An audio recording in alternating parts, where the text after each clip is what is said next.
নির্বাচনকে ঘিরে দেশের অন্যান্য জেলার মতো মাদারীপুরেও রাজনৈতিক উত্তাপ বাড়ছে। আর পুরুষের পাশাপাশি ভোট নিয়ে ভাবছেন নারীরা। এই নির্বাচনে নারীদের প্রত্যাশা শান্তিপূর্ণ ও সুষ্ঠু একটি নির্বাচন, যেখানে নির্বিঘ্নে ভোট দিতে পারবেন তারা। আর এমন প্রতিনিধি নির্বাচন করতে চান যারা নারীদের চাকরি, স্বাস্থ্য সুরক্ষা, কর্মসংস্থান এবং নারীদের নিরাপত্তায় কাজ করবেন। আরিফুর রহমানের তথ্য ও ছবিতে প্রতিবেদন। মাদারীপুরে এবার বিপুল সংখ্যক নারী ভোটার নির্বাচন নিয়ে বেশ আগ্রহী। তারা চান সুষ্ঠু ও শান্তিপূর্ণ একটি নির্বাচন হোক। তারা কেন্দ্রে গিয়ে ভোট দিতে চান, তবে ভোট দিতে যাবার সময় তাদের নিরাপত্তা নিশ্চিত হওয়া সবচেয়ে জরুরি। নিরাপত্তা নিশ্চিত করুক, আর আমাদের কেন্দ্রে যে ভোট দেওয়ার একটা সুব্যবস্থা করুক। আমরা সবাই চাই কেন্দ্রে যে ভোট। জীবনের ডাকে আমি সাড়া দেই, আমি থামি না। Freedom sanitary napkin. ফ্রিডম মানে স্বাধীনতা।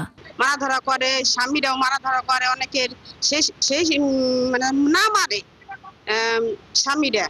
তারপরে রাস্তাঘাটে ছেলেদের জন্য অনেক মেয়েরাই যাইতে পারে না, সেইটাও যেন ভালো হয়। আমার মেয়ে বাহিরে থাকলে, আমি ঘরে থাকলে আমি টেনশনে থাকি, আমার মেয়েটা কখন আসবে বাহির থেকে ঘরে, ঠিক মতো আসতে পারলো কিনা, রাস্তাঘাটে বিপদ হবে কিনা, এটা একটা সমস্যায় থাকি। আমি নিরাপত্তাহীনতায় ভুগি।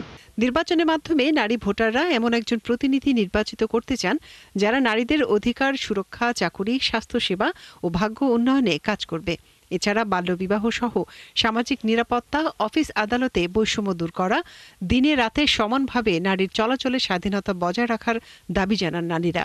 বাল্যবিবাহ এটা যাতে বন্ধ করা হয়, কারণ আমাদের সমাজে বাল্যবিবাহটা প্রচুর পরিমাণে চলমান। অনেক নারী আছে পিছায় আছে, তাদেরকে কর্মসংস্থানের জন্য সহযোগিতা করবে বা তাদের আত্মনির্ভরশীল হতে সাহায্য করবে এমন সরকার গঠন। নারী যাতে একটা পুরুষের পাশাপাশি ঘরে বাইরে কর্মসংস্থান হিসেবে কিছু কাজ করে খেতে পারে, এরকম কিছু কাজ সরকার করলে ভালো।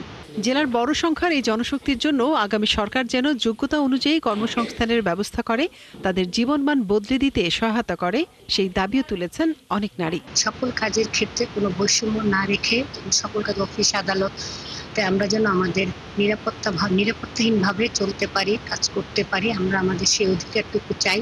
নির্বাচন হবার সময় বলেন যে আমরা নারীদের নিয়ে কাজ করব, যখন দেখা যায় সরকার নির্বাচিত হয় তখন অনেক ক্ষেত্রেই নারীদের নিয়ে আর কাজ করে না। আমরা চাই আসলে বাস্তব চিত্র, যে যাতে করে তারা নারীদের নিয়ে কাজ। এবারের নির্বাচনে কেন্দ্রের নিরাপত্তা নিয়েই শঙ্কিত বেশিরভাগ নারী। তাই ভোট দেওয়ার সময় তারা যেন নিরাপদে থাকতে পারেন সেই ব্যবস্থা করার আশ্বাস দিলেন উপজেলা নির্বাহী কর্মকর্তা। কোনো অনাকাঙ্ক্ষিত পরিবেশ সৃষ্টি না হয় সেজন্য তারা আলাদা বুথে কিংবা অনেক সময় সেন্টারও আলাদা থাকে।